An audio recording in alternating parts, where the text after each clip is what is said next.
اور وہاں سے اب خطوط کا کاغذ شروع ہو گیا، آپ یہاں آئیے، ہم بےتاب ہیں، آپ کا استقبال کریں گے، آپ کے ہاتھ پر بیعت کریں گے، تاکہ یہ جو کیسر و کسریٰ کی سنت شروع ہو رہی ہے اس کو روکا جا سکے۔ وہ تاتا بجا ہوا ہے خطوط کا، تو حضرت حسین رضی اللہ تعالیٰ عنہ نے فیصلہ کر لیا کہ میں کوفے جاؤں گا۔ حضرت زبیر روکتے رہ گئے کہ نہیں، کوفیوں پر اعتماد نہ کیجیے۔ 20 جو ہے خاندان بنی ہاشم میں سے شہید ہوئے۔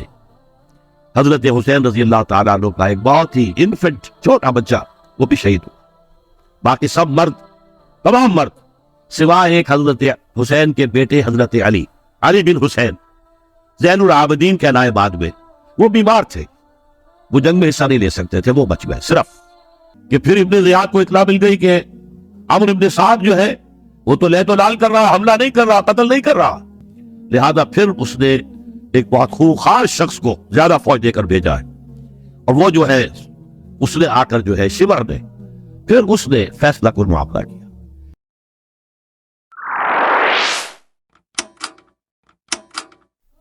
حضرت حسین رضی اللہ تعالیٰ عنہ نے ان دنوں میں جو وہاں گزرے، جتنے بھی کوفی آئے ہوئے تھے، اکثر و بیشتر تو کوفے کے لوگ تھے، ان سے کہا کہ میں خود نہیں آیا، تم نے مجھے بلایا تھا، اے فلاں ابن فلاں، کیا تم نے مجھے خط نہیں لکھا تھا کہ آؤ؟ اے فلاں ابن فلاں، کیا تم نے مجھے پیغام نہیں بھیجا تھا کہ یہاں تشریف لائیے؟ اور دیکھو میرے پاس تمہارے خطوط موجود، وہ ایک تھیلا جس میں کہ خطوط ہے وہ بھی لا کے میدان میں رکھا۔ 20 جو ہے خاندان بنی ہاشم میں سے شہید ہوئے۔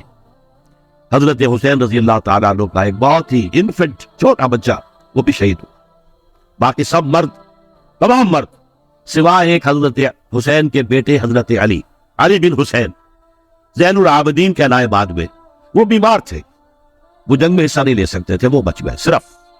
یہ ہے 10 محرم الحرام اور سن 61 ہجری میں حضور کے نواسے، اور جن کے بارے میں حضور نے فرمایا سیدہ شباب اہل الجنہ، حضرت حسین شہید کر دیے گئے۔ کوفہ چونکہ حضرت حسین کے پاس پیغام آ رہے تھے کوفے سے، چونکہ کوفے کو حضرت علی نے دارالخلافہ بنا لیا تھا، اور وہاں سمجھا جاتا تھا کہ حضرت علی کے ہمدرد اور حضرت شیعان علی جنہیں ہم کہے، ان کے ساتھی ہم خیال یہ لوگ ہیں کثرت کے ساتھ، اور وہاں سے اب خطوط کا کاغذ شروع ہو گیا، آپ یہاں آئیے، ہم بےتاب ہیں، آپ کا استقبال کریں گے، آپ کے ہاتھ پر بیعت کریں گے، تاکہ یہ جو کیسر و کسریٰ کی سنت شروع ہو رہی ہے اس کو روکا جا سکے۔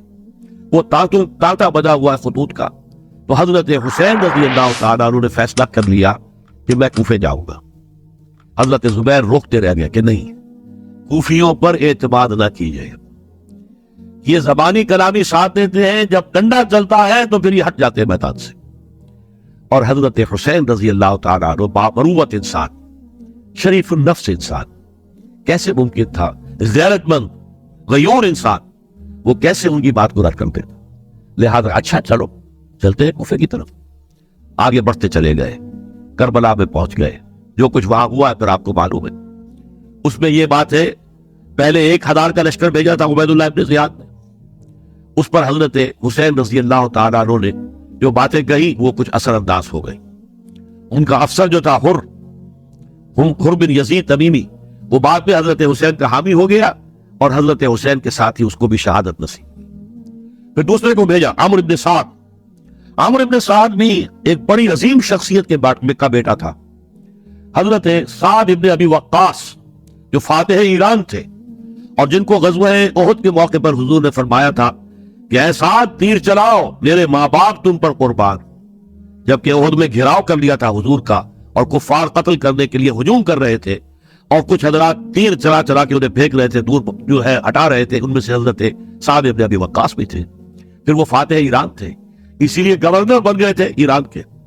سعد جو ہے ان کا بیٹے، یہ عمرو جو ہے یہ اب ایک بڑے صوبے کا گورنر بھی تھا، اس وقت 4000 آدمی دے کر بھیجا، وہ بھی نرمی کرتا رہا، اس نے کوئی تشدد نہیں کیا، اس کے اندر بہرحال اپنے عظیم باپ کے خون کا کچھ اثر تھا۔ لیکن یہ کہ پھر ابن زیاد کو اطلاع مل گئی کہ عمرو ابن سعد جو ہے وہ تو لہت و لال کر رہا، حملہ نہیں کر رہا، قتل نہیں کر رہا، بلکہ یہ کہ وہ تو اس راستہ بھی دینے کے لیے تیار ہے کہ نہ مدینے کی طرف جائیے اور نہ آپ مکے کی طرف جائیے، نہ کوفے کی طرف جائیے، بلکہ آپ چاہے تو دمشق چلے جائیں، یزید سے اپنا معاملہ کر لیں۔ اس پر ابن زیاد نے پھر وہاں سے خط لکھا ہے، میں نے تمہیں اس کام کے لیے بھیجا تھا، میں نے تمہیں حکم دیا تھا حسین سے میری بیعت لو، یعنی میری بیعت کے ذریعے یزید کی بیعت لو اور اسے پکڑ کر لا کر میرے سامنے پیش کرو۔ لہذا پھر اس نے ایک بہت خوخار شخص کو زیادہ فوج دے کر بھیجا ہے، اور وہ جو ہے اس نے آ کر جو ہے شمر نے پھر اس نے فیصلہ کن معاملہ کیا۔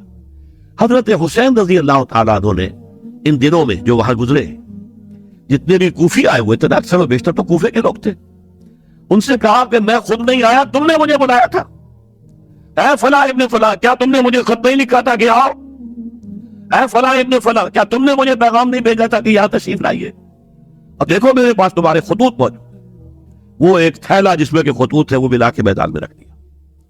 یہ حضرت حسین رضی اللہ تعالیٰ عنہ کی شرافت اور اپنی صاف دلی، کوئی اس کے اندر عیاری نہیں تھی ان کے اندر، معاذ اللہ ثم معاذ اللہ، لیکن یہ کہ اس کا نتیجہ اچھا نہیں نکلا۔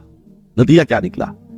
اب انہیں پتا چل گیا کوفیوں کو، اگر اب حسین زندہ دمشق پہنچ گئے یزید کے پاس تو یہ ہم سب کا بھاڑا پھوڑ دیں گے، ہماری شامت آ جائے گی، لہذا اب تو کسی صورت انہیں زندہ نہیں رہنے دیں۔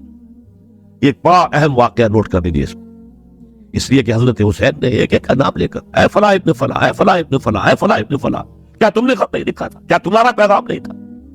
اب انہوں نے دیکھا کہ یہ بھاڑا اگر یزید کے ہاں جا کر پھوڑ دیا گیا تو پھر ہماری خیر نہیں ہوگی۔ یہی وجہ ہے حضرت حسین کو شہید کرنے کے بعد، یہ نوٹ کر لیجئے، 72 آدمی تھے کل، جس کو کہہ لیں لشکر حضرت حسین کا رضی اللہ تعالیٰ، ان میں سے 20 خاندان بنی ہاشم کے چشم و چراغ تھے، بڑی بہادری سے لڑے، بڑی بہادری سے لڑے، ایک ایک نے لڑ کر جان دی، بہت سو کو مارا ہے۔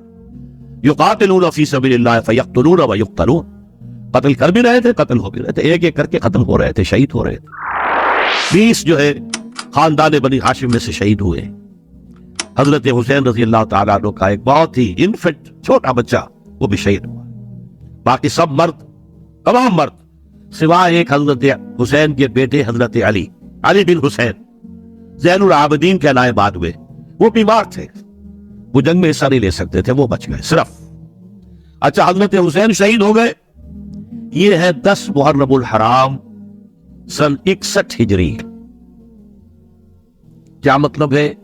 حضور کے انتقال کے ٹھیک 50 برس بعد، سن 11 ہجری میں حضور کا انتقال، اور سن 61 ہجری میں حضور کے نواسے، اور جن کے بارے میں حضور نے فرمایا سیدہ شباب اہل الجنہ، حضرت حسین شہید کر دیے گئے۔ اور اس کے بعد اس لشکر نے خیموں کو آگ لگا دی۔ یہاں نقطہ سمجھ لیجیے، آگ کیوں لگائی؟ انہیں معلوم تھا ہمارے خلاف ڈاکومنٹری پروف موجود ہے وہاں پر، وہ ہمارے خطوط کے تھیلے وہاں موجود ہیں، اگر وہ باقی رہ گئے تو ہماری شامت آ جائے گی، ہمیں کون بچائے گا؟ تاکہ وہ ریکارڈ جو ہے وہ طرف ہو جائے، سارے خطوط جو ہے وہ جل جائے، تاکہ ان کے خلاف ثبوت باقی نہ رہے۔ یہ عظیم سانحہ کربلا ہے